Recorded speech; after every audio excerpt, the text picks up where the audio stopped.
Hi guys, welcome back to our channel. మనకు ఈరోజు వచ్చేసిన అప్డేట్ ప్రకారం అయితే వీడియో పెట్టకైతే చాలా రోజులు అయిందనమాట. కొంచెం వర్క్ బిజీలో ఉండేసి చాలా మంది అయితే కామెంట్ చేస్తున్నారు అనమాట. బ్రో ఇక్కడ పెట్టండి, అక్కడ కీస్ అప్డేట్ చేయండి అని చెప్పేసి.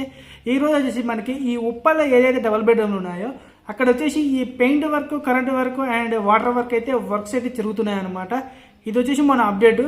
ఇంతవరకు అయితే కీస్ అయితే ఎవరికి ఇవ్వలేదు, కానీ ఈ వర్క్స్ అయితే పెండింగ్లో ఉన్నాయి. అది చాలా దగ్గర 1.5 year క్రితమే అయితే కంప్లీట్ అయిపోయాయి అనమాట. కానీ అక్కడ అట్లా వదిలే గవర్నమెంట్ గురించి తెలిసిందే కదా మనకి. కొంచెం అలా వదిలేయడం వల్ల అందరూ వచ్చేసి అక్కడ బీరు తాగడం కానీ ఇట్లా వచ్చేసి పిల్లలకి ఇట్లా ఏదో ఆడడం కానీ ఇట్లా చేసేసి మొత్తం గలీజ్ చేశారనమాట. రీసెంట్గానే ఈ కొత్త గవర్నమెంట్ రావడంతో దాన్ని పరిశీలించి మొత్తానికి అయితే క్లీన్ చేపించేసి ఈ paint work, water work and current work అయితే చేపిస్తున్నారు అనమాట. ఇది వచ్చేసి మన అప్డేట్ ఫ్రెండ్స్. ఎవరికైనా రాని వారు ఉంటే మాత్రం ఖచ్చితంగా వచ్చే అవకాశాలు అయితే ఉన్నాయన్నమాట. మేబీ ఫిబ్రవరిలో ఫస్ట్ వీక్ అన్నా సెకండ్ వీక్ అన్నా ఈ కీస్ అప్డేట్ అయితే నేను ఇవ్వగలను ఖచ్చితంగా. కావున మీరందరూ మన ఛానల్ని ముందుగా లైక్ చేసి, షేర్ చేసి, సబ్స్క్రైబ్ చేస్తే ఎలాంటి అప్డేట్ ఉన్నా మీకు మాత్రం ఖచ్చితంగా ముందుగా వస్తుంది అనమాట. Thank you very much.